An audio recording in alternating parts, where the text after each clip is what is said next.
கிருபையினால் நாம் தொடர்ந்து இந்த மாதம் வெகுமதியை குறித்து நாம் தியானித்து வருகிறோம். கடந்த வாரத்தில் ஒரு 2 காரியங்கள் குறித்து காலையிலும் சாயங்காலமும் நாம் தியானித்தோம். வசனத்தை வாய்க்கலாம், வாசிப்போம். நீதிமொழி புத்தகம் 18ஆம் அதிகாரம் 16ஆம் வசனம். நீதிமொழிகள் 18:16. ஒருவன் கொடுக்கும் வெகுமதி அவனுக்கு வழியை உண்டாக்கி யாருக்கு முன்பாக? பெரியோருக்கு முன்பாக நம்மை கொண்டு போய் நிச்சயம் நிறுத்தும். ஒருவன் கொடுக்கிற வெகுமதி அவனை சிறியோர் இடத்தில் அல்ல, பெரியோர் இடத்தில் அவனை கொண்டு நிறுத்தும். அந்த அடிப்படையில் யாக்கோபு ஏசா யாக்கோபு தன்னுடைய வெகுமதியை அனுப்பி அந்த வெகுமதிக்கு ஒரு பெயர் கொடுத்த, என்ன எதற்காக அந்த வெகுமதியை கொடுக்கிறாரு? பகையாக இருக்கிற தன் சகோதரனிடத்தில் பகை தணிந்து அவர் எப்படிப்பட்டவராய் மாறணும்? அன்புள்ளவராய் மாறணும். அன்புள்ளவராய் மாறுவதற்கு அவரை எப்படி அன்பை வெளிப்படுத்தி காட்டுகிறார்? ஒரு வெகுமதியை கொடுத்து, அதனால்தான் பொதுவாக என்ன செய்வார்கள், நமக்கு பிரியமான வீட்டுக்கு போறதை பார்க்கிறோம். பிரியமில்லாத சில குடும்பத்துக்கு பார்க்க போகும்போது வெறுங்கையா போக மாட்டோம், ஏதாவது என்ன செஞ்சு போவோம். அதே போல பெரியவர்களை பார்க்க போகும்போது வெறுங்கையா போகவே மாட்டோம், ஏதாவது இந்த கிஃப்டோட என்ன செய்வோம், போவோம். ஒரு ஸ்வீட் எடுத்து போவோம், ஒரு பழம் வாங்கிட்டு போவோம், அதில் ஒரு ஆர்லிஸோ காம்ப்ளான் ஏதோ ஒரு காரியத்தை என்ன செய்வோம், எடுத்துட்டு போவோம். எடுத்துக்கொண்டு அவங்களுக்கு நம்ம என்ன செய்வோம், அதை கொடுப்போம். அந்த வெகுமதி அவனுடைய இருதயத்தை என்ன பண்ணும், நமக்கு நேராக நமக்கு இரக்கத்தை வெளிப்படுத்த செய்யும், தயவு கிடைக்க பண்ணிடும். நம்ம நினைக்கிறோம் இது கொடுப்பதனால என்ன லாபம், என்ன இருக்கு. எப்படிப்பட்ட ஒரு சூழ்நிலை கூட வெகுமதிகள் அப்படியே மாற்றத்தை உண்டாக்கிவிடும். இது உலகம் என்ன பெரிய பிசினஸ் மைண்ட் சொல்லுவோம். பெரிய ஆடுமா, ரொம்ப பிசினஸ் மைண்ட் உள்ள ஆடுமா. வேதனை நமக்கு அதை விடலாம் ரொம்ப பிசினஸ் மைண்ட்ல காட்டுது. எப்படி கிஃப்டை கொடுத்து என்ன செய்யணும் அப்படிங்கிறதெல்லாம் காட்டுது. ஒருத்தர் வேதத்தை நல்லா படிச்சு தியானிக்க ஆரம்பிச்சுட்டான்னா அதுல இருக்க ஞானத்தை பாதி உலகத்துல எந்த ஞானம் கிடைக்காது, ஞானம் கிடைக்காது. அதனால கர்த்தருடைய வேதத்தில் இரவும் பகலும் கிறிஸ்துவுல வந்துட்டான புதுசியா இருக்கிறான்.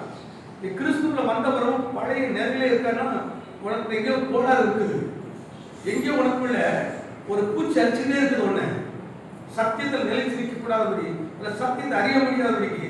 ஆனா நிறைய கேட்டு வாழ ஒரு வாரத்தில் உள்ளுக்கு போகாம இருக்கும். கிறிஸ்துவுல வந்துட்டு அந்த என்றான பிறகு வாழ்க்கை அப்படியே மாறிடும். ஆச்சரியத்தை உண்டாக்குற மாதிரி மாறும், அதிசயமாய் மாறும்.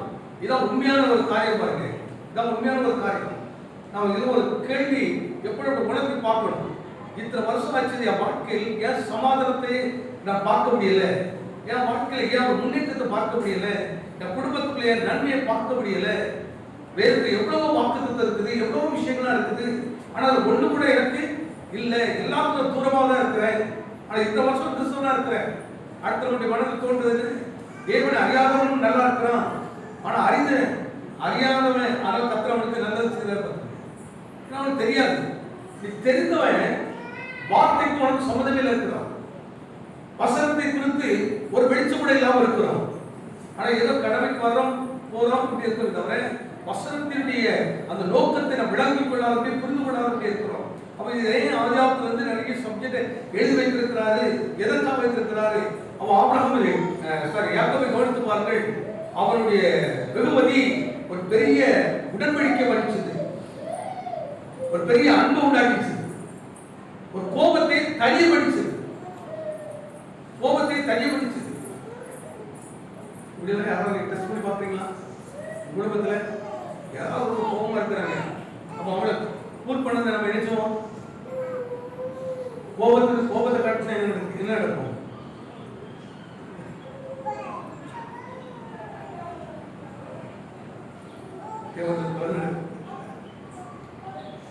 அதோட விசுவாசம் இருக்கிறதா நடக்கும். ஆனா அதே நேரத்துல ஒரு வெகுமதியை கொடுத்து பாருங்க, ஒரு கிஃப்ட கொடுத்து பாருங்க, அப்படியே கோவம் அப்படி தனிச்சு போயிருப்பாங்க, ஒண்ணு இல்லாம இருக்கும். சில பிள்ளைங்க ரொம்ப ஞானமா இருப்பாங்க. இதுலதான் பாருங்க யாக்கோபுக்கு ஏசாவுக்கு ஒரு வித்தியாசம். யாக்கோபை தேவன் ஆசீர்வதித்து ஏசாவுக்கு என்ன சொல்றாரு, நான் அவனை வெறுத்தேன் அப்படிங்கிறார். யாக்கோபை சிநேகித்தேன், ஏசாவையோ நான் வெறுத்தேன் அப்படிங்கிறார். யாக்கோபை நேசிப்பதற்கு காரணம் என்னன்னா, அவனுடைய சிறு பிராயத்திலிருந்து அவனுக்கு இருந்த ஒரு பெரிய நோக்கம்னா தாயினுடைய மனதை புரிந்து வைத்து, தாயுடைய மனதை புரிந்து வைத்து. இது பெரிய ஆபத்துல பெரிய சப்ஜெக்ட். ஏசாவும் யாக்கோபும் எதற்கு அடையாளமா இருக்கிறாங்கன்னு சொன்னா, ரெண்டு விதமான சந்ததிக்கு அடையாளமா இருக்கிறாங்க. ரெபெக்காள் சபைக்கு அடையாளமா இருக்கிறார். சபைக்குள்ள இருந்து, சபைன்னு சொல்ற இடத்துல இருந்து ரெண்டு கூட்டம் வளர்ந்துட்டே வரும். ஒண்ணு தேவனால் அங்கீகரிக்கப்பட்ட கூட்டம், இன்னொரு கூட்டம் தேவனால் வெறுக்கப்பட்ட ஒரு கூட்டம். தேவன் அங்கீகரிக்காத ஆரம்பவர்கள் யாக்கோபை சிநேகித்தேன், ஏசாவையோ நான் எடுத்தேன். ஆனா ஏசா ஆசீர்வாதம் வர்றாரு, மறுமையில் இருந்தாரு.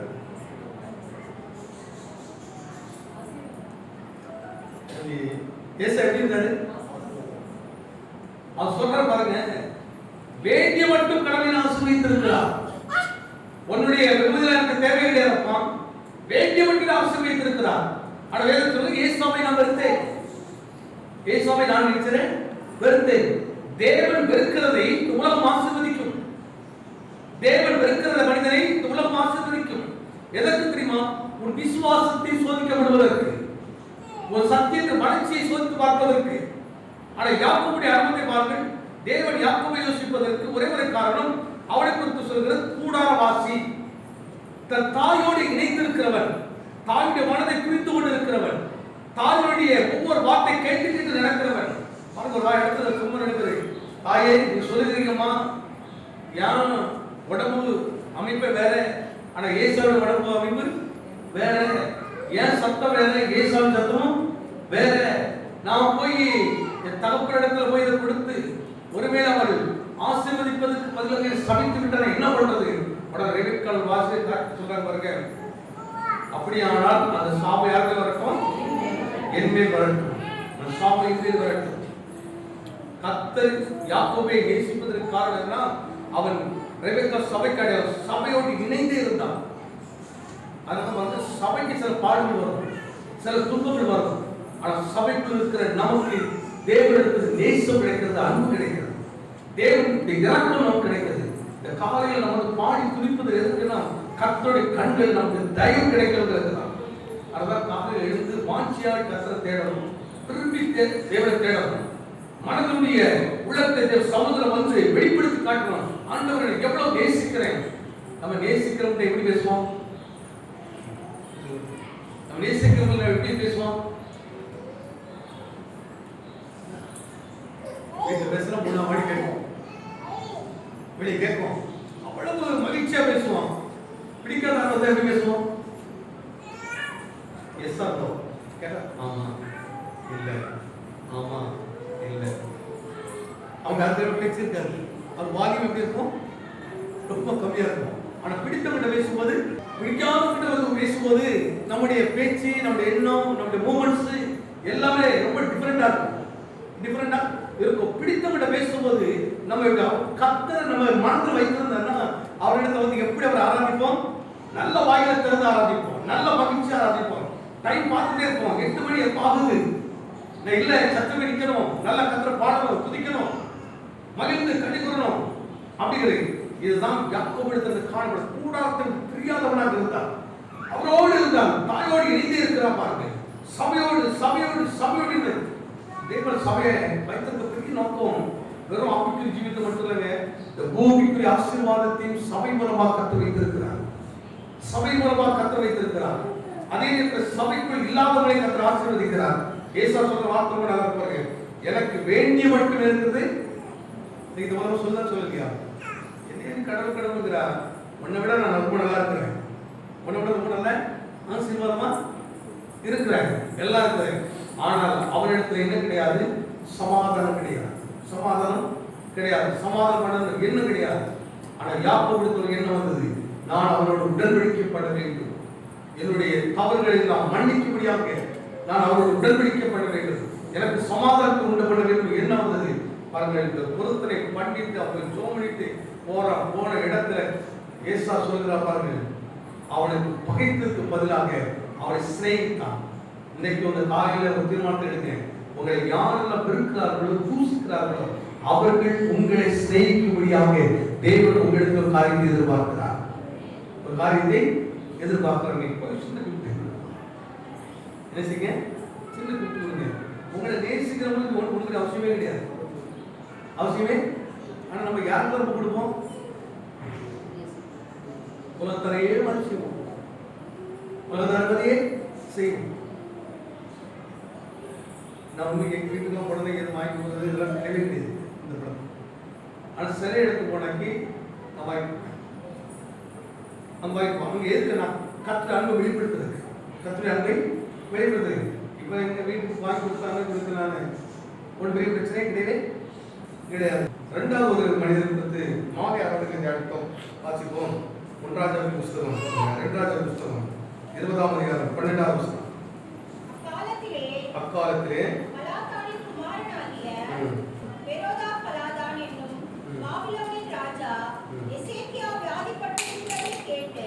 எசேக்கியா வியாதிப்பட்டிருக்கிறதை கேட்டு அவரிடத்தில் நிருபங்களையும் வெகுமானங்களையும். இரண்டாவது நேற்று போன சண்டை மாலையில் எடுத்தது இருந்து ஒரு மனுஷனுக்கு வியாதிப்பட்டு சுகமடைந்தான் என்று கேள்விப்பட்ட உடனே அவனுக்கு என்ன கொடுக்கிறாராம்? நிருபத்தையும் ஒரு வாழ்த்து மடல் அனுப்புறாரு. அடுத்து அவருக்கு வெகுமதிகளையும் கொடுக்கிறார். ஆனா இங்க எசேக்கியா ராஜா என்ன பண்றா பாருங்க, கர்த்தர் செய்த நன்மைகள் குறித்து பேசாம அவன் தன்னுடைய அரண்மனையில் இருக்கிற பொக்கிஷங்களையும் தன்னுடைய புகழ்ச்சியை மட்டும் வெளிப்படுத்துவதற்கு எல்லா இடத்தையும் சுத்தி சுத்தி காட்டுறான், எல்லா இடத்தையும் காட்டுறான். மரணத்துக்கு நேராக இருந்த வியாதி வந்த மரணத்தை நான் குறித்து விட்டது. ஆனா அவனுடைய ஜெபத்தை கர்த்தர் கேட்டாரு, அவன் கண்ணீரை கர்த்தர் பார்த்தாரு. பார்த்துட்டு அவனுக்கு 15 வருஷத்தை கூட்டி கொடுக்கிறாரு. இப்போ மரணத்தில் இருந்து எசேக்கியா ராஜா குணமடைந்தார் என்று தூர தேசத்திற்கு கேட்டு வந்து வெகுமதி கொண்டு கொடுக்கிறார்கள். ஆனால் அவனிடத்திலே இங்கேதான் எசேக்கியாவுடைய வீழ்ச்சியை பார்க்க முடியும், அப்படி வீழ்ச்சியை கவனிக்க முடியும். நீங்க அதை கொஞ்சம் கவனிச்சு பார்க்கலாம். ஒரு இடத்துல கூட தேவன் எனக்கு சுகம் கொடுத்தார் என்று பேசவே இல்லை, கர்த்தருக்கு நன்மை செய்தார் என்று பேசல. நான் இன்னைக்கு நிற்பதும் நிர்மலமாக இருப்பது தேவனுடைய கிருபை என்பது பேசல. அதுக்கு பதிலாக என்ன செய்கிறான்? தன்னுடைய அரண்மனையும் அரண்மனை பொக்கிஷாலைகளையும் ஆயுசாலைகளையும் எல்லாத்தையும் காட்டு பெருமையை காட்டுகிறான். சில வெகுமதி நமக்கு எப்படி உண்டாக்குதுன்னு சொன்னா பெருமைக்கு தான் கொண்டு வரும். நம்ம என்ன செய்யும்? பெருமையை. அதனால வாங்குறது இருக்கிறோம். எசேக்கியா இடத்தில் நாம் கவனிக்க வேண்டிய ஒரு விஷயம் என்றால் அவன் கிஃப்ட் கொடுத்தவனே அவனுக்கு எழுத பெருமை வந்தது. அதனால பின் நாட்கள் பாருங்க, நாட்கள் சஞ்சலம் உள்ளதாக இருக்கிறது. சுகமடைந்தாலும் விடுதலை அடைந்தாலும் அவனுக்கு பாருங்க ஆன சொல்லிட்டாரு, உன்னுடைய காலத்துக்கு பின்பு நீ கட்டினது வாங்கினது ஒன்றும் கையில் இருக்க போறதில்லை, எல்லா கூட அந்நியனுடைய கருத்துல போய்விடும். இந்த வார்த்தை கேட்டப்ப அவங்க எப்படி இருக்கு நினைக்கிறீங்க? இதோட அன்னைக்கு செஞ்சதான் நல்லா இருக்கு. அன்னைக்கு பார்த்தா அப்ப காரணம் என்ன? தேவன் உனக்கு செய்த நன்மையை நீ மற்றவர்களுக்கு சொல்லணும், உனக்கு செய்த நன்மையை குறித்து பேசணும். ஒரு இடத்துல உங்க பெருமையை காட்டக்கூடாது, உங்க புகழ்ச்சியை காட்டக்கூடாது. ஒரு வீடு பிரச்சனைக்கு 2 வருஷம் முன்னாடி இந்த பல்லாவரம் ஜமீன் அந்த பக்கத்துல போய் பார்த்த அந்த வீடு ரொம்ப அற்புதமா இருக்குது. அந்த வீட்டோட அபிப்பெருமை அப்படி கார்ல போயிட்டு அப்படியே நேர் ஹாலுக்கு அந்த மாதிரி ஒரு சிஸ்டம் வேணும். அப்படி கேட் திறந்து உள்ள போய்ங்க, உள்ள கார்ல இறங்கிட்டான். அந்த கார்ல அப்படியே நேர் ஹாலுக்கே போகுது. அப்படி இறங்கி ரொம்ப ஓப்பன் டைம்ல ரொம்ப டெக்னிக்கலா கட்டியிருந்தாங்க, ரொம்ப நல்லா இருந்துச்சு. பல கோடி செலவு பண்ணி கட்டியிருந்தாங்க. அந்த வீடு ரெஜிஸ்டர் பண்றதுக்கு ஒரு 10-15 பேர் தான் அப்படிதான் கொடுத்தாங்க. அப்போ எதுக்கு நீங்க ரொம்ப சிம்பிளா இவ்வளவு கோடி செலவு பண்ணி வீடு கட்டியிருக்கீங்க, ஆனா அதோடைய டெடிகேஷன் இவ்வளவு சிம்பிளா பண்றீங்களே அப்படின்னு சொல்லும்போது இது கர்த்தர் கொடுத்தாரு. இதை நம்ம நினைச்ச வேண்டாம், பெருமையா நினைக்க வேண்டாம். அதனால தான் தாழ்மையை நாம் பண்ணிட்டோம். இதை பெரிய அளவில் செய்யணும் ஆசை, ஆனால் என் மனதில் ஒரு எண்ணம் இருந்துச்சு, இல்லை கர்த்தர் இதை நம்ம செய்திருக்கிறாரு, இதை நம்ம பெருமையை நிச்சயம்னா வெளிப்படுத்த வேண்டாம். அதுக்கு பதிலாக நம்ம வேறு ஒரு காரியத்தை நம்ம சிஸ்டத்தை வைத்திருக்கிறோம், அப்படி செய்யலாம்னு இருக்கிறோம். அது செய்யலாம்னு இருக்கிறோம். என்ன செய்ய போறீங்க அப்படின்னு சொன்னா அப்போ சொல்ல ஒரு காரியம். அப்பொழுது ஆந்திராவில் இந்த புருஷா பாடல் ஒரு இடத்துல ஒரு சர்ச்சை கட்டி நாங்கள் நினைச்சலாம் கொடுக்கலாம் அப்படின்னு நினைச்சிருக்கிறோம். எல்லாருமே கூப்பிட்டு வச்சுட்டு பெருமை காட்டினா நான் பார்த்து வேற மாதிரி சொல்ல ரொம்ப அது இருக்கு, பெருமை வேண்டாம் அப்படின்ட்டு நாங்கள் அப்படியே ஒரு சிஸ்டமாக இருந்திருக்கோம். ரொம்ப அற்புதமாக இருந்துச்சு.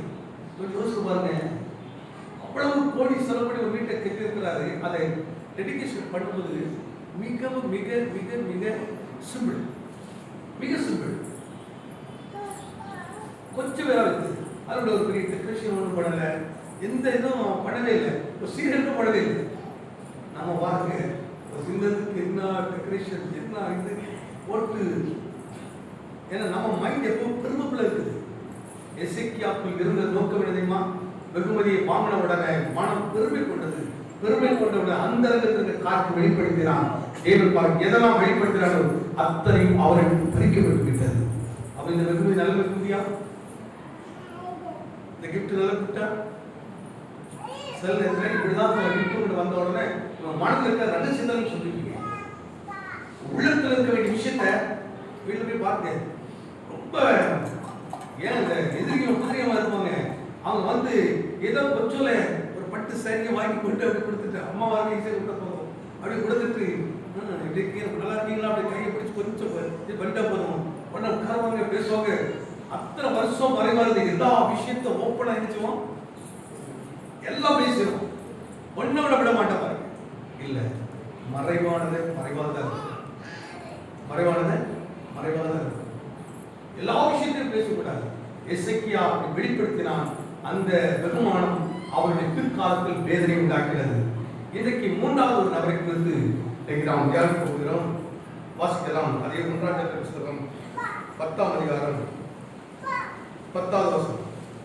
அவள் ராஜாவுக்கு 120 தாலந்து பொன்னையும் மிகுதியான கந்த வர்க்கங்களையும் ரத்தினங்களையும் கொடுத்தாள். சேபாவின் ராஜஸ்ரீ ராஜாவாகிய சாலோமோனுக்கு கொடுக்க அவ்வளவு கந்த வர்க்கங்கள் பிற்பாடு ஒரு காலமும். நல்லா கவனிச்சு பாருங்க. பிற்காலத்துல இந்த ஒரு அந்த வேலை கொஞ்சம் கவனிங்க. அதற்கு பின்பு இந்த நாள் வரை ஒருவருக்கும் இப்படிப்பட்ட ஒரு கிஃப்ட் என்ன செய்யல வந்ததே இல்லை. யாருக்கும் வெகுமதி வெகுமதி வரவே இல்லை. கொஞ்சம் யோசித்து பாருங்க, வெகுமதி இந்த அளவுக்கு கொடுக்கிறதுக்கு என்ன காரணம்? இவ்வளவு பெரிய கிஃப்ட் வெகுமதிய சாலோமோனுக்கு சேபா நாட்டு ராஜஸ்ரீ கொண்டு வருவதற்கு என்ன காரணம்? ஒரு ராஜா, அவன் எல்லா வசதியும் அவனுக்கு இருக்குது, ஆனா அவனுக்கு கிஃப்ட் வந்தது அவன் ராஜ்யத்தை விட அதிகமா இருக்குது. அவ்வளவு பெரிய வெகுமதி அவன் தேடி வருது. அவ்வளவு பெரிய வெகுமதி அந்நிய தேசத்திலிருந்து அவனிடத்தில் தேடி வருவதற்கு என்ன காரணம் இருந்தது? என்ன நோக்கம் இருந்துச்சு? சாலோமோனுடைய ஞானத்தை கேட்டு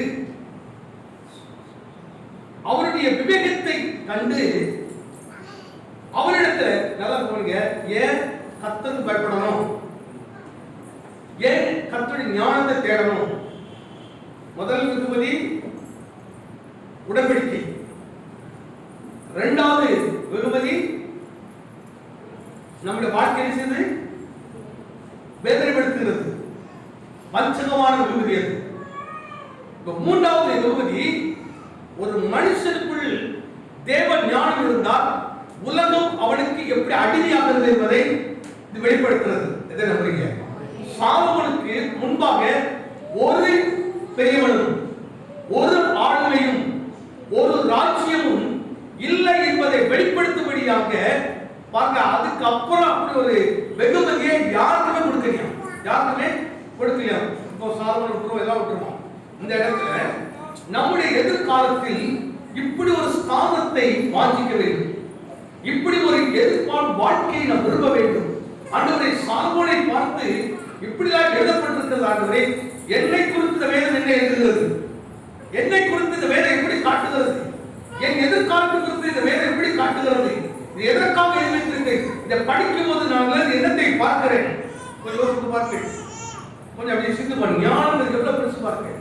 அதனால் கர்த்தருக்கு பயப்படுதலே ஞானத்தின் தேவ ஞானம். ஒரு மனுஷனுக்குள்ள வந்துட்டு அந்த ஞானத்துக்கு இணை ஒன்றும் இல்லை. இது ஒரு வார்த்தை காட்டுப்பாங்க, நல்லா போடுங்க. இங்க இயேசுவானவர் சாலமோனின் ஞானத்தை எழுதுறாரு. மத்தேயு சுவிசேஷம் 12ஆம் அதிகாரம் 42ஆம் வசனம். தென் தேசத்து ராஜஸ்திரீ பூமியின் எல்லைகளில் இருந்து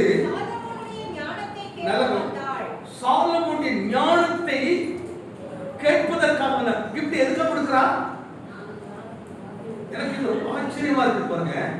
சாலமோன் இடத்துல இருந்து ஒரு உபதேசத்தை கேட்க, ஒரு போதனை கேட்க, அல்லது ஒரு ஆலோசனை கேட்பதற்கு அவர் தேசத்தில் இருக்கிற உச்சிதமான எல்லாவற்றையும், விலை உயர்ந்த எல்லாவற்றையும் நல்லா கவனிச்சு பாருங்க.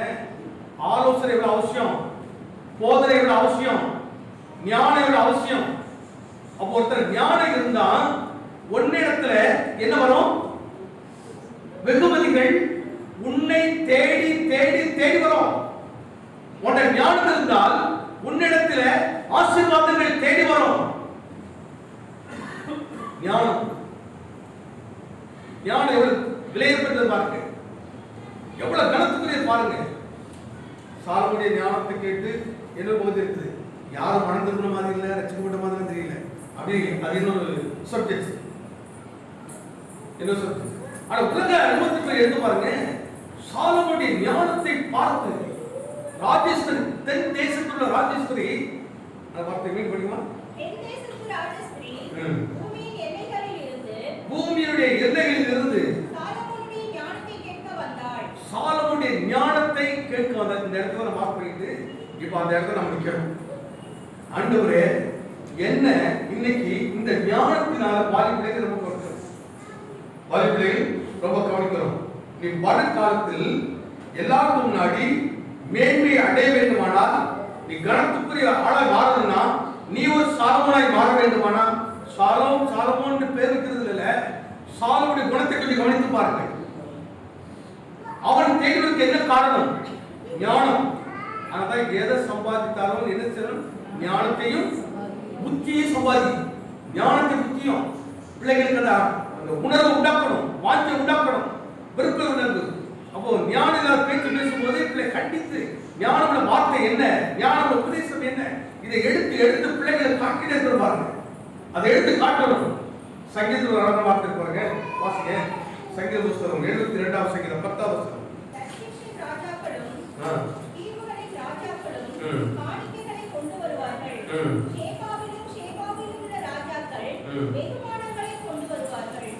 இங்க வெகுமதியை காணிக்கைன்னு சொல்றாரு. வெகுமதி என்ன சொல்றாரு? இதெல்லாம் படிக்கும்போது ரொம்ப ஆச்சரியமா இருக்குன்னா, அடுப்பே எங்களுக்கு எனக்கு படிக்கும்போது ரொம்ப ஆனால் உடல்ல இருந்து 2 நாளா ப்ரிப்பேர் பண்ணிட்டு இருந்தது ரொம்ப டிஸ்டர்பன்ஸ் போல்ட் ஆகிட்டு ஒரு வார்த்தை கஷ்டம் பேச முடியாத அளவுக்கு இருந்துச்சு. ஆனால் இதை ப்ரிப்பேர் பண்ணும்போது என் ஆத்மா ஒரு அழகு இருந்துச்சு, என் மனதில் உற்சாகம் இருந்துச்சு, மனதில் ஒரு பெரிய தரிசனம் உண்டாக்கிடுச்சு. ஐயா, உன் தேவையை நம்பி இது எப்படி சபைக்கு சொல்றேன், சபைக்கு அல்ல ஊழியக்காரர்களுக்கு இந்த வார்த்தை எடுத்து எப்படி எடுத்துக்கணும்னு சொன்னா, உன் தேவைக்கு நீ ஒரு நாளும் ஒரு மனுஷன் போய் நிற்க வேண்டிய அவசியம் இல்லை, ஒருத்தகிட்ட போய் நீ கேட்க வேண்டிய அவசியமே இல்லை. உனக்குள்ளே தேவ பயம், தேவ ஞானம், தேவ சித்தம் இருந்தா உனக்குள்ள இருக்கிற இப்படி எப்படி எடுத்துக்கணும்னா, ஆண்டவரே எதற்குள்ளே சத்தியத்தை போதிக்கிற போதக ஆவி, போதிக்கிற ஞான வரங்கள், போதிக்கிற வல்லமைகளை ஒரு மனுஷனுக்கு வருவது பாருங்கள். அந்த போதனையை கேட்பதற்கு ஜனங்கள் தேடி வருவார்கள், வாட்சியா வருவார்கள். வருகிற மாத்திரமல்ல, சும்மா வர மாட்டார்களாம், காணிக்கைகளை கொண்டு வந்து நிறுத்துவார்களாம், செலுத்துவார்கள். அமைதா இது ஒரு பெரிய ஆவிக்குரிய அர்த்தமா இருக்கிறது. சபை எப்படி இருக்கணும் காட்டுறாரு. இந்த வார்த்தை முடியுமா? தர்சீசின் ராஜாக்களும் ஒரு ராஜா இல்ல, அநேக ராஜாக்கள், ராஜாக்களும் தீவுகளின் ராஜாக்களும் காணிக்கைகளை கொண்டு வருவார்கள். சேபாவிலும் சேபாவிலும் ராஜாக்களும். எனக்கு இதை படிக்கும் போது எப்படி இருக்குன்னா, சாப்பிடத்துல வந்தவங்க எல்லாம் சாத நாள் வந்தவங்க எல்லாம் எப்படிப்பட்டவங்க வராங்க? பிரபுக்கள், ராஜாக்கள், கணத்துக்குரியவர்கள். இது எதை காட்டுறா? இந்த உலகத்தில் உயர்ந்தவர்கள் என்று இருக்கிறவர்கள் உனக்கு வெகுமதிகளை கொண்டு வரத்தக்கதாக சூழ்நிலை ஆண்டவரால் கொடுக்க முடியும். எதை விசுவாசிக்கிறீங்க? எதை நம்புறீங்க? ஒரு ஆவிக்குரிய பிள்ளைய, ஒரு ஆவிக்குரிய மகனை, ஒரு ஆவிக்குரிய சபைய, அதனால சபைதான் தெளிவா இருக்கணும். கர்த்தருடைய சபைங்கிறது ஒரு நாளும் எப்படி இருக்கக்கூடாதுன்னு சொன்னோம். சபை தேவனுடைய ஆலோசனையை போதிப்பதில் பத்தாத ஜீவநதியா இருக்கணும். ஆலோசனை கொடுக்கிறதுல, போதனை கொடுப்பதில், சத்தியத்தை வெளிப்படுத்தி காட்டுவதில், ஆழமாக எடுத்து கொடுப்பதில் வல்லவனாக இருந்தால் தேசத்தில் உயர்ந்தவர்கள் எல்லாம் சபையை நோக்கி வருகிற காலத்தை தேவன் நிச்சயமாக கண்டு காண்பது செய்வார்கள். எதை நம்புறீங்க? சபனை இது, சபனை இது நம்ம தானே, நம்ம தானே. அப்படியே நம்ம வீட்டுக்கு மருமத்திரத்தில் இருக்கலாமா? இருக்க முடியுமா? ஒரு கிறிஸ்தவ குடும்பம் எப்படி இருக்கு பாருங்க.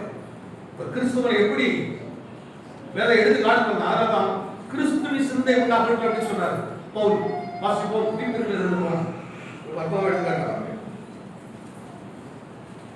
2ஆம் அதிகாரம் 5வது வசனத்தில் கிறிஸ்து இயேசுவில் இருக்கிற சிந்தையே உங்களிடம் இருக்க கடவுது. எல்லா அர்த்தம் சொல்லுவாங்க. கிறிஸ்து இயேசுவில் இருக்கிற சிந்தையே உங்களிடம் இருக்க கடவுது. இப்போ நம்ம பிரசங்கிக்கிற நோக்கம் எது தெரியுமா? எந்த ஞானம் உங்களுக்கு வரணுமா? கிறிஸ்துவை பற்றி ஞானம் வரணும், கிறிஸ்துவை பற்றி சிந்தனை வரணும். அதை ஏதோ சபைக்கு வந்தோம், பின்னாடி உட்கார்ந்தோம், போனோம் அப்படின்னு இல்லை. வந்து வார்த்தை கேட்டுக்கிட்டு அதை தூக்க மாயிடுச்சு, அதை ஒரு சிந்தனை. கர்த்தருடைய வார்த்தை இரவும் பகலும் தியானிக்கிறது. கர்த்தருடைய வார்த்தை ஒரு மனுஷன் வந்து தியானிக்க ஆரம்பிச்சானா அவன் எப்படி குவாலிட்டியான ஒரு மனுஷனா இருக்கும். குவாலிட்டியான குடும்ப தலைவனாய், தலைவியார், தொழில் செய்கிற இடத்துல எல்லாத்திலும் அற்புதமான வாலிபனா இருக்க முடியும். நம்மளை பார்த்து யாரும் பிரயாசம் பண்ணிடக்கூடாது, நம்மளை பார்த்து யாரும் கிண்டல் பண்ணிடக்கூடாது. அந்த மாதிரி கர்த்தர் குவாலிட்டியா கத்தரிச்சாரா உண்டாக்குறாரு. அவ்வளவு மேன்மை கத்தரப்படுத்த பாருங்க. போல எழுதுறா பாருங்க. ரொம்ப அற்புதமா அப்படின்னு வாசிப்போம். கிறிஸ்துவை பற்றி, கிறிஸ்து இயேசுவில் இருக்கிற சிந்தையே உங்களில் இருக்க கடவுது. அவர் தேவனுக்கு ரூபமாய் இருந்தும் தேவனுக்கு சமமாய் இருப்பதை கொள்ளையாடின பொருளாக எண்ணாமல் தம்மை தாமே பெருமையாக்கி அடிமையின் ரூபம் எடுத்து மனுஷ சாயலானார். இந்த கிருபை, இந்த ஞானம் யாருக்கு கிடைக்கும்? யாருக்கு கிடைக்கும்? இங்கதான் கவனிக்கணும். அழைக்கப்பட்டவனுக்கு தான் இந்த கிருபை கிடைக்கும். அழைக்கப்பட்டவனுக்கு தான் இந்த ஞானம் கிடைக்கும். அழைக்கப்பட்டவனுக்கு தான் எல்லாருக்கும் கிடைக்கிறது இல்லை. வாசிப்போம். 1 நிமிஷம் 1ஆம் அதிகாரம் 24வது வசனத்தை வாசிக்கலாம். ஆகிலும் யூதரானாலும் கிரேக்கரானாலும் எவர்கள் அழைக்கப்பட்டிருக்கிறார்களோ அவர்களுக்கு கிறிஸ்து தேவபலனும் தேவ ஞானமாய் இருக்கிறவங்க தட்டியான பயன்படுத்துங்க. எவர்களை கர்த்தர் அழைத்திருக்கிறாரோ அவர்களுக்கு தான் தேவபலனும் இதாங்க அழைப்பு முக்கியம். அழைப்பு ரொம்ப முக்கியம். அதான் கர்த்தர் அழைக்கணும், கர்த்தர் அழைக்கணும். எவர்களை கர்த்தர் அழைத்திருக்கிறாரோ அவர்களுக்கு அவர் பலனாகவும் தேவ ஞானமாக இருக்கிறாராம். அப்போ கர்த்தர் அழைச்சவன் பேதையா இருப்பானா? அப்பேதை எங்களோட திசைக்கிட்டே போக மாட்டாங்க, திசைக்கிட்டே போக மாட்டாங்க.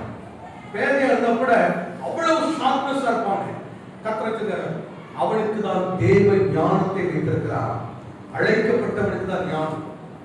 இந்த காலையில் ஆண்டவரே என்னை எதற்காக அழைத்து, என்னை எதற்காக ரட்சித்து, ரட்சிப்பு சுவிசேஷம் எப்படி எனக்கு கிடைச்சது? நான் உங்க விசுவாசத்துக்கு வந்திருக்கிறேன். ஆனா இன்னை வரை இதெல்லாம் கேள்வியாவே எடுத்துக்காங்க. நம்ம ஆராய்ச்சி பார்க்க இருக்காங்க.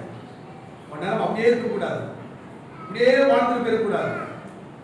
ஒரு தெளிவா ஒரு சிந்தைக்குள்ள வரணும். ஆண்டவரே என்னை குறித்து என்ன வச்சிருக்கிறீங்கப்பா, எனக்கு அந்த ஞானம் எங்கே? சாலமோனுடைய ஞானத்தை குறித்து வேதம் அவ்வளவு அழகாக காட்டுது. சாலமோனுடைய ஞானத்தை பார்த்து உலகம் அவனை தேடி வருகிறது, உலகத்தை ஐஸ்வர்யம் அவனை தேடி வருகிறது. ஆனா இன்னைக்கு நான் வறுமையில உட்கார்ந்துட்டு இருக்கிறேன், கஷ்டத்துல உட்கார்ந்துட்டு இருக்கிறேன், பாடுகளை உட்கார்ந்துட்டு இருக்கிறேன். ஏன் ஆண்டவரே, ஏன் ஆண்டவரே, என்னை நீ அழைத்தது உண்மையானால் இன்றைக்கு எனக்கு அந்த கிருபை வேணும் ஆண்டவரே. அவர் ஞானம் என்கிற அப்போ நல்ல ஒரு விஷயத்தை விளங்கிடுங்க. சாலமோனுக்கு வெகுமதி வருவதற்கு காரணம் சாலமோனுடைய ஞானம். அவங்க அப்பா ராஜா அதான் இருந்துச்சுன்னா இல்ல, இவனுக்கு இருந்த ஞானம், இவனுக்கு இருந்த விவேகம், இவனுக்கு இருந்த சாமர்த்தியம். முன்னாடி படிக்கும்போது ஸ்கூல்ல ஒரு அழகான ஒரு காத்து சொல்லுவாங்க, காக்கதை ஒன்று சொல்லுவாங்க. தண்ணி பானையில் இருக்கு கொஞ்சம், ஆனா தண்ணி எட்டாது. உடனே அந்த காக்கை நிச்சயமா கல்லெல்லாம் எடுத்துக்கொண்டு போட்டு தண்ணீரை தாக்கத்தை தீர்த்துவிட்டோம். இந்த காகம் எவ்வளவு ஞானம் பாருங்க, இந்த காகம் எவ்வளவு நேரத்துக்கு சொல்லுவாங்க. இன்னைக்குள்ள பிள்ளைகள் அதை விட ரொம்ப ஞானமா இருப்பாங்க. அவங்க நீங்க யாராவது கல்லத்துக்கு கூட்டிட்டு இருப்பாங்களா? கல்லத்துக்கு போட்டு இவ்வளவு நேரத்துல யாராவது சொல்லுவாங்க உடம்பு பாப்பா டக்குனு எடுத்து வந்து காக்கா எடுக்கிறோம், அப்படியே உறிஞ்சி எடுக்கிறோம். இன்னைக்குள்ள காக்கா என்ன ஞானத்துல இருக்கு? இன்னைக்குள்ள காக்கா அன்னைக்கு ஒண்ணு ஒண்ணா எடுத்து எடுத்து எடுத்து எடுத்து போட்டு அது தாக்கத்தை தீர்த்தது. இன்னைக்கு அவ்வளவு ஞானம் பாருங்க, விவேகம் அதுக்கு இருக்குது. ஆனா தேவ பிள்ளைகளுக்கு ஞானம் எங்க போச்சது? தேவ பிள்ளைகளுக்கு இந்த விவேகம் எங்க போச்சது? தேவ பிள்ளைகள் ஏன் அடிமையா இருக்கிறோம், இன்னும் சிறுமைப்பட்டு இருக்கிறோம்? இதெல்லாம் கொஞ்சம் கொஞ்சமாய் ஆராய்ந்து பார்க்கும்போதுதான் நமக்கு விளங்குகிறார்கள். என்னிடத்தில் ஞானம் என்கிறது இல்லாமல் இருக்கிறது, புத்தி என்பது இல்லாமல் இருக்கிறது, அறியாமல் இருக்கிறேன். அறியாமல் இருக்கிறதுனால என் வாழ்க்கை வறுமையில் பாடிக்கொண்டிருக்கிறது. நான் கடன்காரன் உட்கார்ந்து இருக்கிறேன், எனக்கு எல்லாம் படிக்கும்போது ஆண்டவரே இந்த ஞானத்தை தரமாட்டேனா? வசந்தம் படிக்கும்போது சிலர் மகிழ்ச்சியா இருப்பாங்க, அப்படி மகிழ்ச்சியா இருக்கிறது. இந்த அபிஷேகம் வேணும், இந்த கிருபை வேலைக்கா, இந்த ஞானம் வேலைக்கா. அவன் காலையில கர்த்தருடைய சமூகத்தை நின்று பாருங்க, அப்படி கேட்டு சாட்சியாக மாற்றுவார். நான் நம்புறது இருக்க ஒவ்வொருவரையும் அப்படி எனக்கு கொஞ்ச நாளில் பாருங்க, ஒவ்வொரு பிள்ளைங்களும் எப்படி இருப்பாங்க, அற்புதமாக ஆச்சரியமாய் ஆசீர்வதிக்கப்படுவது பார்க்க முடியாது. தேவனால் ஆசீர்வதிக்கப்பட்டது என்று அவர் சொல்லுவார்கள் பாருங்க.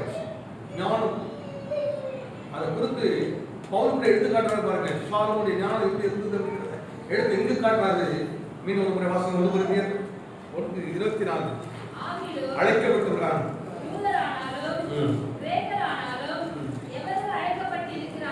யூதர்கள் ஆனாலும் கிரேக்கரானாலும் எழுத்து. இந்த கிரேக்கருடைய குணம் என்ன?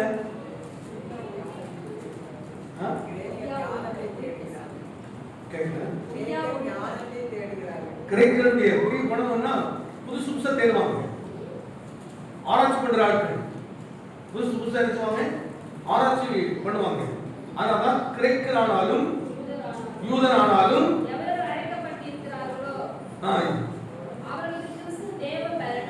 இவர் யூதனோ கிரேக்கனோ கிடையாது.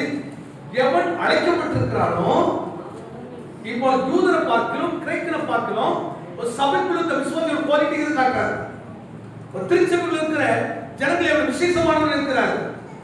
நம்ம எதை கம்பேர் பண்ணி பார்க்கணும்னா, ஒரு கிரேக்கன் ஒரு யூதன் அவன் ஞானமாட்டு நினைக்கிறான், பெரிய புத்திமாட்டு நினைக்கிறான், புதுசா கண்டுபிடிக்க நினைக்கிறான்.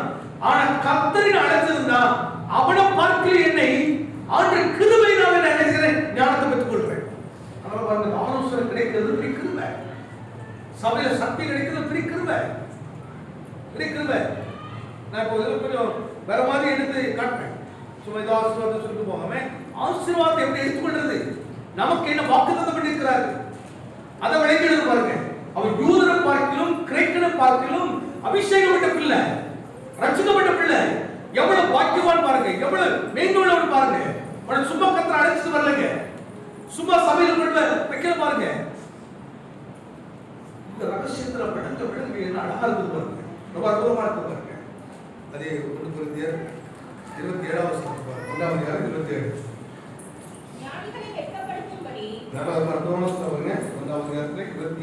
ஞானிகளை வெட்கப்படுத்தும்படி தேவன் உலகத்தில் பைத்தியமானவர்களை தெரிந்து கொண்டார்.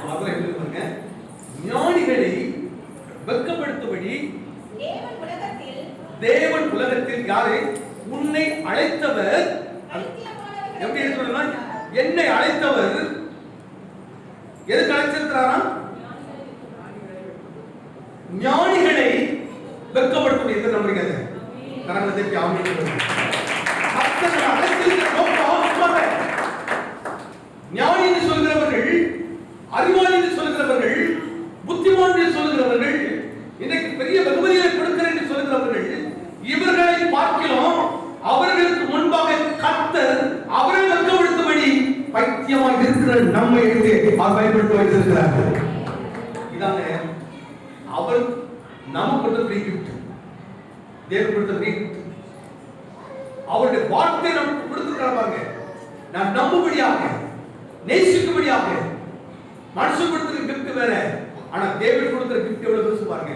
சாலமோனுக்கு அந்த கிஃப்ட கர்த்தர் கொடுத்த அப்படினால உலகத்தினுடைய சகல ஆசீர்வாதம் அவருடைய பாதத்துக்கு வந்து அமர்ந்தது. நீ விரும்பினாங்க ஆண்டவரே, உலகத்தின் ஞானம் அல்ல, தேவன் ஞானத்தினால என்ன நிரப்பணும். ஒவ்வொரு தகப்பனும் தாய் தான் விசுவாசிங்க. விசுவாசி பிள்ளைகள் மேல தலையில கைய வச்சுட்டு ஆண்டவர் உங்களுடைய ஞானத்தை எப்படி வளரணும், உங்களுடைய கிருபையில வளரணும், உங்களுடைய தயவுல எப்படி வளரணும். நீங்க அதை குறித்து கரிசனையா தரிசனத்தோடு சொல்லி வாழ்த்து ஆசீர்வதிங்க அந்த பிள்ளைகளை. ஞானிகளை வெட்கப்படுத்தும்படியாக, அதாவது கிரேக்கர்களை வெட்கப்படுத்தும்படியாக, யூதர்களை வெட்கப்படுத்தும்படியாக பைத்தியமான கொடுமையில் வந்திருக்கிற நம்மை தேவனை எடுத்து பயன்படுத்துவார். இருந்து பவுல் எடுத்து காட்டுறாரு. பொறுத்து பட்டத்திற்கு சபையா இருக்கு, விசுவாசிகளுக்கு அதை எடுத்து காட்டுறாரு. இன்னொரு வாசிமா, ஞானிகளை வெட்கப்படுத்தும்படி தேவன் உலகத்திலே யார் தெரிந்திருந்தாரா? அதான் கர்த்தர். அதனால அவர் தேவன். இப்போ நாம சில டீச்சர்ஸ் இருக்காங்க, ரொம்ப நல்ல டீச்சர் இருப்பாங்க, ரொம்ப நல்ல ஸ்கூல் இருப்பாங்க. ஆனால் அவங்க செலக்ட் பண்ணும்போது எப்படி பிள்ளைகளே எடுப்பாங்க? அம்மா எடுக்கிறாங்க, அப்பா எடுக்கிறாங்க, இவங்க எடுக்கிறீங்க, இதெல்லாம் பார்த்துக்கலாம். அந்த பிள்ளை அந்த டெஸ்ட் வச்சு இந்த மார்க் எடுக்கிறான், அதெல்லாம் மார்க் எடுத்து தான் நல்ல ஸ்டூடெண்ட்ஸு அவனை எடுத்து கொண்டு எங்கள் ஸ்கூல் நல்ல என்ன பொறுத்த ஒன்றும் ஆகாத ஸ்கூல். நல்ல ஸ்கூல்ல இது ஒன்று இல்லாதவங்க உங்களை கொண்டு வந்து, ரோஜர் இல்லாதவங்களை கொண்டு வந்து நம்ம என்ன செய்யணும்? கர்த்தர் என்ன செய்யணும்? ஞானம் உள்ளவங்க முன்னாடி நம்ம நிறுத்தணும், புத்தி உள்ள முன்னாடி உன்னை நிறுத்தணும். உனக்கு நிறுத்தி கர்த்தர் பைபிள் எழுதணும். எத்தனை நம்புறீங்க? என்ன அப்படி பயன்படுத்தும், என்ன அப்படி பயன்படுத்தாண்டவரே? இந்த உலகத்துக்கு நான் பைத்தியமா இருக்கிறேன், ஆனா இந்த உலகம் என் பாதத்திற்கு வரும்படி. இந்த உலகத்தில் ஞானம் உள்ளவர்கள் என்று சொல்கிறவர்கள், புத்திமான் என்று சொல்கிறவர்கள், அறிவுள்ளவர்கள் என்று சொல்கிறவர்கள், என்னை ஆக்குமான் நினைத்தவர்கள், இந்த அழைப்பை நான் வைத்துக் கொள்கிறேன். உனக்கு கர்த்தர் அழைக்கிறார்கள். அழைக்கப்பட்டவர்கள் எவர்களும் அவர்களை கர்த்தர் கிருபையாக அனுமதி கொடுக்கிறார். ஞானிகளை வெட்கப்படுத்தும்படியாக தேவன் பைத்தியமானவைகளை, அற்பமானவர்களை, ஞானம் இருக்காம இருக்கலாம், படிப்பில்லாத இருக்கலாம், ஒண்ணுமே இல்லாம இருக்கலாம், பாருங்க வீட்டு வசதி ஒண்ணு இல்லாம இருக்கலாம். இந்த வார்த்தை நமக்கு காலத்தில் நீங்கள் சாட்சியத்தை எடுத்துருப்பீங்க. சாட்சிகளா எப்படி இருப்பீங்க தெரியுமா? இப்ப நம்ம சுதந்திர பண்டிகை இதெல்லாம் கொண்டு வரும்போது இந்த சுதந்திர பண்டிகை அப்படியே நோக்கெல்லாம் இருந்தான், அப்படியே பெரிய விருந்தையெல்லாம் கொண்டு வருவாங்க. கிஃப்ட்லாம் என்ன அடையாளம்னா கர்த்தரை ஆசீர்வதித்து இருக்கிறார். நான் இந்த கிஃப்ட் என்ன செய்திருக்கிறேன்? கொண்டு வருகிறேன், ஆலயத்துக்கு இதை கொண்டு வருகிறேன், வெகுமதியை நான் கொண்டு வருகிறேன், இதை காணிக்கையாய் படைக்கிறேன், காணிக்கையா படைக்கிறேன். பாருங்க, தேவனால் ஆசீர்வதிக்கப்பட்டவன் சும்மா சாதாரண கொடுக்க மாட்டாங்க. நம்ம காணிக்கை கொடுப்போம், அதிகபட்சம்னா 500 ரூபா அப்படி கொடுப்போம். பாருங்க எப்படி எதிர்பார்க்கணும்னா, என்னிடத்துல இருந்து என் வீட்டுல இருந்து மாதம் லேக்ஸ் கணக்கில் கொடுக்கிறதுக்காக என்னை கர்த்தர் இடத்தில் ஆசீர்வதிக்கும். எதை நம்புறீங்க? ஈசாக்கு விதை விதைத்த ஒரு மழை செய்தார்.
மனதுல நான் குறித்து வைக்கிற நோக்கம். அடுத்த 28 வசனம் வாசிங்க. 1:28. உள்ளவரை அவமாக்கும்படி உலகத்தின் இழிவானவைகளையும் நல்ல உள்ளவனை அவமாக்கும்படி உலகத்தின் இழிவானவைகளையும் உலகத்திலே இழிவானவர்களையும் அற்பமாய் எண்ணப்பட்டவர்களையும் இல்லாதவைகளையும் தேவன் தெரிந்து கொண்டார். தேவன் தெரிந்து கொண்டார் அழைக்கிறார். எதற்காக அழைக்கிறாரா?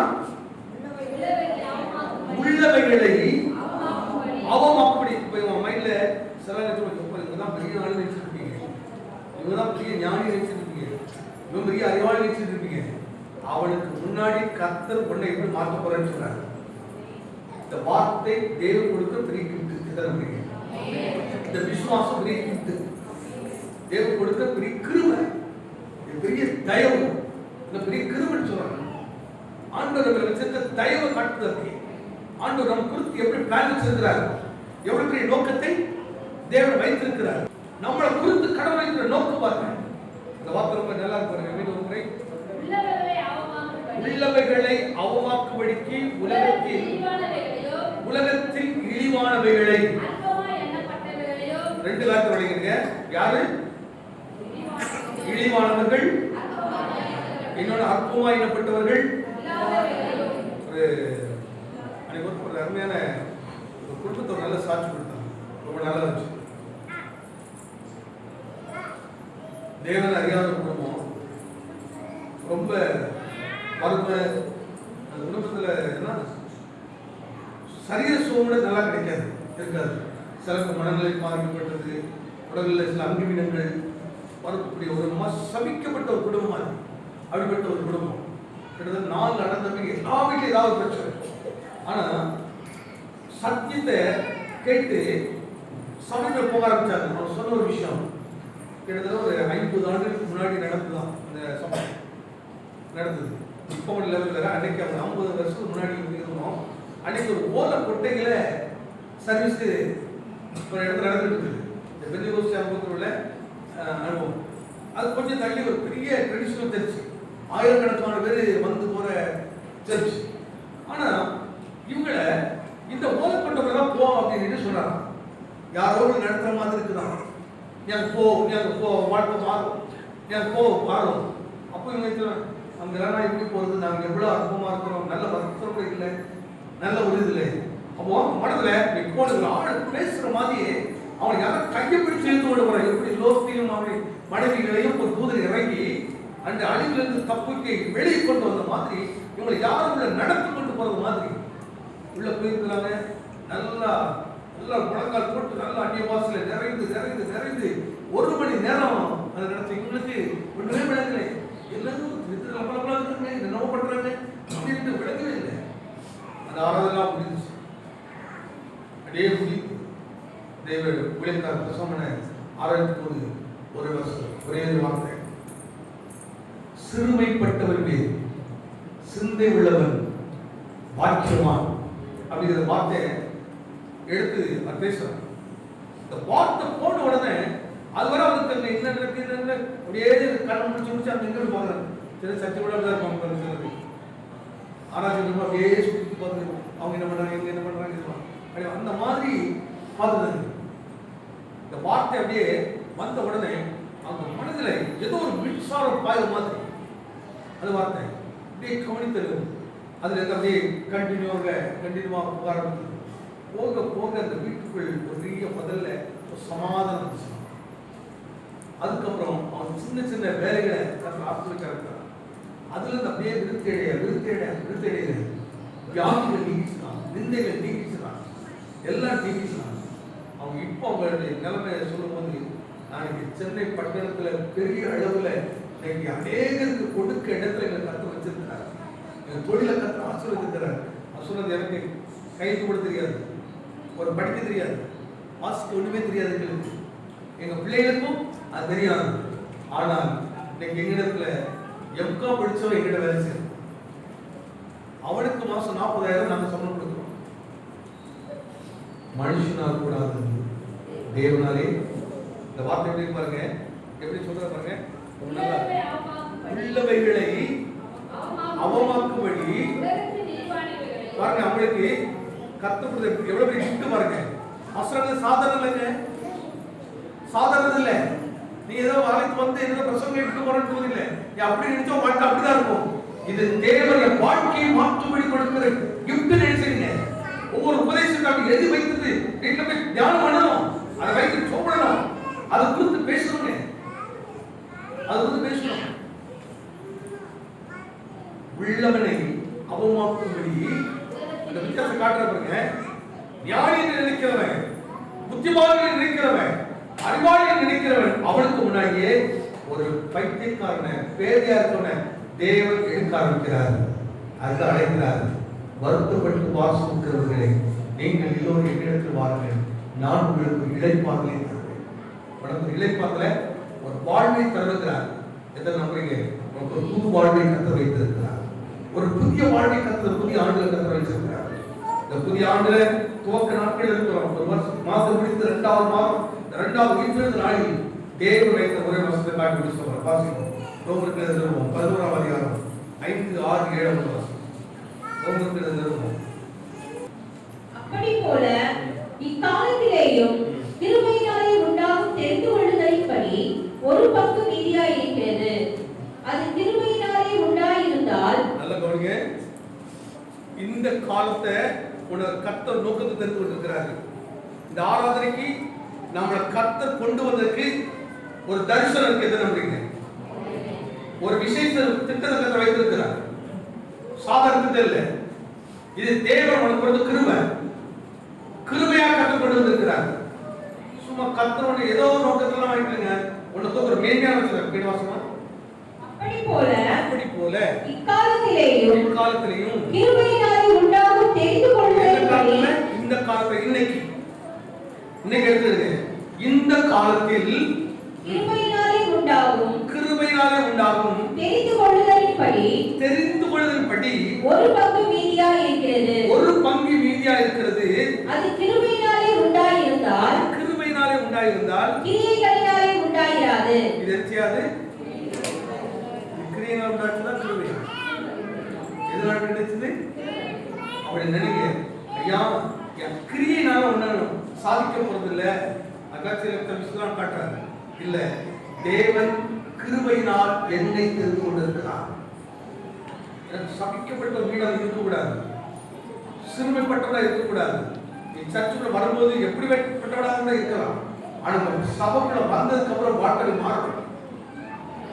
மாறலைன்னு சொன்னா உன்ட எங்கோ மிஸ்டேக் இருக்குது, வார்த்தை உள்ள போகல, வசனம் கீழ்ப்படியாததான் உன்னையும் என்னையும் தேடி எது வரல.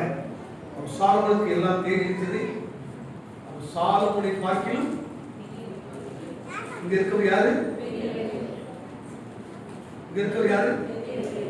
சாலமோனை பார்க்கிலும் பெரியவர் உங்களுக்கு இருக்கிறார். இங்க பேசுறவர் சாலமோனை பார்க்கிலும் பெரியவர். அவர் சொல்றாரு, மகனே, கிருபையான உனக்கு ஆசீர்வதிக்க போறேன், கிருபையான உனக்கு பாக்கியம் தர போறேன், உன்னை தேடி வெகுமதிகள் வரும். சாலமோனுக்கு கொடுக்கப்பட்ட உண்மையானார். ஒரு டெஸ்ட் வச்சு, ஆண்டவரே ஒரு சின்ன அடையாளத்தை எனக்கு காட்டுங்க, சின்ன அடையாளத்தையாவது எனக்கு காட்டுங்க, ஆண்டவரே ஞானத்தை போல தாருங்க, நீ பேசுறது நீ செய்யறதெல்லாம் பார்த்து பாருங்க. உன்னிடத்தில் சில டாக்டர்கிட்ட போறோம், அவர் சொல்ல மாட்டாரு, ஒன்றும் சொல்ல மாட்டாரு, நம்ம சொல்ல வச்சு கேட்டுட்டு அவர் ஒரு ப்ரொஃபஷன் எழுதி கொடுப்பாரு. அவர் ஃபீஸ் எவ்வளவு? 1500 ரூபாய், 2000 ரூபாய். 500 சில டாக்டர் சார் அவங்க தொடவும் மாட்டாங்க, ஒன்றும் செய்ய மாட்டாங்க. சொல்ல வச்சுட்டு அவர் எழுதி கொடுப்பாரு. அதுக்கு ஃபீஸ் எவ்வளவு? ஹைகோர்ட்டில் ஒரு லாயர் உண்டு, அவர் இடத்துல ஒரு கேஸ் கட்டு கொண்டு போனீங்கன்னா கொண்டு ஒரு டேபிள் அந்த கேஸ் கட்டை வச்சிடணும். அவருக்கு கிளர்க்காக இருக்கவங்க ஒரு லாயர் தான் இருப்பாங்க, சாதாரண இருக்க மாட்டாங்க அடிப்பாங்க. அவர் கேஸ் கட்டை ஓப்பன் பண்ணனா 10,000 இருக்கும். அப்போ 10,000 கட்டினாதான் அவர் கேஸ் கட்டை எடுத்துவாரு, ஓப்பனே பண்ணுவார். அது ஓப்பன் பண்ணிட்டு எஸ்ன்னு சொல்லிட்டாருன்னா நீ ஜெயிச்சாச்சு. நீ என்ன செய்யுது? ஜெயிச்சாச்சு. அவர் கேட்ட பணத்தை கொடுத்துடணும். எவ்வளவோ லாயர்ஸ் இருப்பாங்க, ஆனா ஏன் சில லாயர்ஸ் மட்டும் அப்படி? எவ்வளவோ டாக்டர்ஸ் இருக்கிறாங்க, அவங்களுக்கு ஏன் ஞானம்? ஞானம் ஒரு துறையில நீ சிறந்து விளையாடுறதுக்கு ஒரு ஞானத்தை கத்தனை கேளு. நீ செய்யற வேலை சின்ன வேலையா இருக்கட்டும், அந்த வேலையை செய்யறதுக்கு ஞானத்தை கத்தனை கேளு. நம்ம டேடி பெயிண்டிங் ஒர்க் பண்றாங்க, அந்த பெயிண்டிங் ஒர்க்க பண்ற ஞானத்தை கத்த கேட்டா கத்தரை கொடுத்தா பாருங்க, அதுல எவ்வளவு பெரிய ஆட்களா வாழ முடியும். இந்த ஹாஸ்பிட்டல் எல்லாம் முடிஞ்சிருக்கும் போது மங்களாபுரம் சொல்ற இடத்துல ஒரு ஃபேமிலி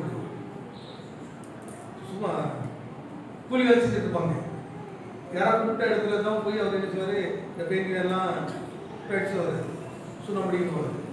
அவருக்கு ஒரு வாய்ப்பு கிடைச்சு பாருங்க, என்ஃபீல்ட் கம்பெனியில் தம்பி உங்களுக்கு ஒரு கான்ட்ராக்ட் எடுத்தாரேன், நீங்கள் இந்த வேலை செய்யுங்க, ஸ்கொயர் ஃபீட் இவ்வளோ ரேட் போட்டு அப்படின்ட்டு இவர் மாதிரி எல்லா இடத்துக்கு கம்மி ரேட்டில் அந்த போட் பண்ணி கொடுத்தாரு, வேலை செய்ய ஆரம்பிச்சாரு.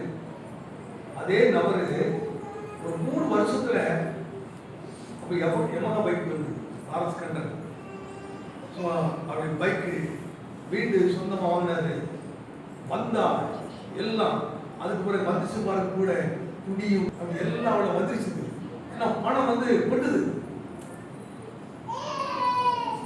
பணம் கொட்டுது, கெட்டு பணம் கொஞ்சம் அங்கே இருக்கு. ஆனால் பாருங்க ஒரு சின்ன வேலை தான் பார்த்தீங்கன்னா வேலையா இருக்கு. அந்த வேலையில கத்தர் ஆசீர்வதிக்கிறாரு. நீங்க என்ன வேலை செய்யறதா நீங்க கேளுங்க, இந்த வருஷம் தோக்கிறாலும் தீர்மானம் தேடுங்க. ஒரு சின்ன வேலை செய்யறவங்க ஆண்டவர் அதை செய்யறது ஞாபகம் அந்த பாதையை காட்டுங்க. நீங்க போதித்தனை நடத்துங்க. கிருபையாக கத்தர் அழைத்து வந்திருக்கிறார். அழைக்கப்பட்டவர் எவர்களோ அவர்களுக்கு கத்தர் ஞானம் கொடுக்கிறார். அப்ப அழைப்பு சட்டத்தை கீழ்ப்படுத்தி வந்திருந்தா அழைப்பு உண்மையை செவிடுப்பாயானா இப்பொழுது சொன்ன ஒவ்வொரு ஞானத்தை தேவன் அளவில்லாமல் கொடுப்பார். வாசகர் ரோமர் 5:7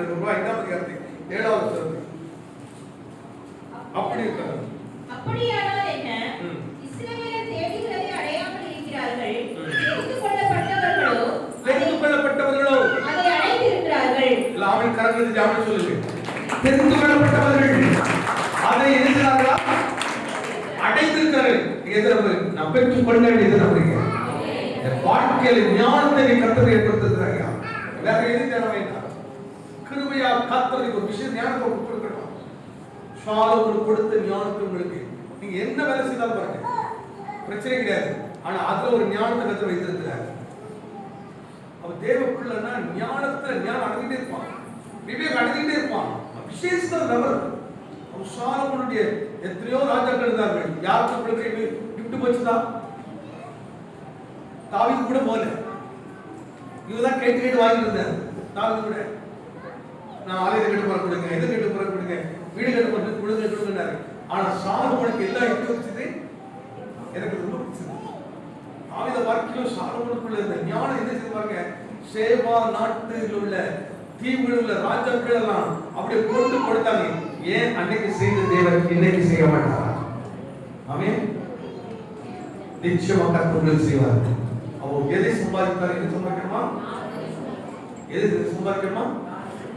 நீ ஒரு பெரிய கிஃப்டா நான் எப்படி பாக்குறீங்களா? சபைக்கு உங்களால பெரிய கிஃப்டா வச்சிருக்காரு நமக்கு. ஆமென். நீங்க அப்படி அற்புதமா மாறணும், அடையாளமாய் மாறணும். இந்த வார்த்தை ரொம்ப நல்லா இருக்கு. இந்த ஏழாம் வசனம் அப்படியானால் என்ன? இஸ்ரவேலர்கள் தேடினதை அடையாமல் இருக்கிறார்கள். தெரிந்து கொள்ளப்பட்டவர்களோ அதை அடைந்திருக்கிறார்கள். மற்றவர்கள் இன்றைய தினம் வரைக்கும் கடினப்பட்டு இருக்கிறார்கள். நல்லவங்க அழைக்கப்படாத இருதயம் எப்படி இருக்கும்? அழைக்க தேவன் தெரிந்து கொள்ளணும் பாருங்க. அவங்க உட்படவே மாட்டாங்க. யார் சொன்னா சொல்லி கொடுக்க மாட்டாங்க, கீழ்படிய மாட்டாங்க. இரண்டாவது பேசிட்டு அப்படியே வாக்குவாதம் பண்ணிடுவாங்க. நான் அழைக்கப்பட்டவனுக்கு மட்டும் இருந்தீங்க, நான் கர்த்தர் கொடுத்ததை செய்யணும், கர்த்தர் கொடுத்ததை செய்யணும், கர்த்தரை நான் ஆசீர்வதிப்பான், கர்த்தரை என்னை நடத்துவான். இந்த நாள் வரை எங்களை ஆளுநர் தான் நடத்துறார். இந்த நிமிஷம் வரை, இந்த செகண்ட் வரை என்ன ஆண்டவர் நடத்துற விதத்தில் ரொம்ப ஆச்சரியமா இருக்கு. எல்லா தேவைகளையும் கர்த்தர் நம்ம யாருக்கிட்டையும் நம்ம தேவையை நிற்காத அளவுக்கு கற்று வைத்திருக்கிறார். தேடி வரும். இதெல்லாம் அனுபவத்தோடு பேசுறேன். ஒரு குறிப்பிட்ட மாத்திரம் ரொம்ப பிரச்சனை இருந்துச்சு. ஆனா அற்புதமா எல்லாம் தேடி நான் வியாதியா வந்துச்சு, பிரச்சனை வந்தது, அதை வந்து பேசிட்டே இருக்க மாட்டேன். என்ன வந்தாலும் அதை தாண்டி போக நீ ஆசீர்வதி, அதை கடந்து போக எனக்கு பிரச்சனை பலனதாகும். ஐயோ ஏன் வந்து இந்த கையில நான் கேட்டுட்டு இருக்க மாட்டேன், வந்து எடுக்க மாட்டேன். என்னை கர்த்தர் உன்னை அழைத்திருக்கிறார், உன்னை தெரிந்து கொண்டிருக்கிறார். தெரிந்து கொள்ளப்பட்டவர்கள் இன்றைக்கு அடைவார்கள். எல்லாம் நம்ம அப்படியே எடுத்துக்கலாம். அப்படியே நீ கரங்களை உயர்த்தி, ஆண்டவரே என்னை நீங்கள் அழைத்திருக்கிறேன். பேதையாயிருந்த என்னை,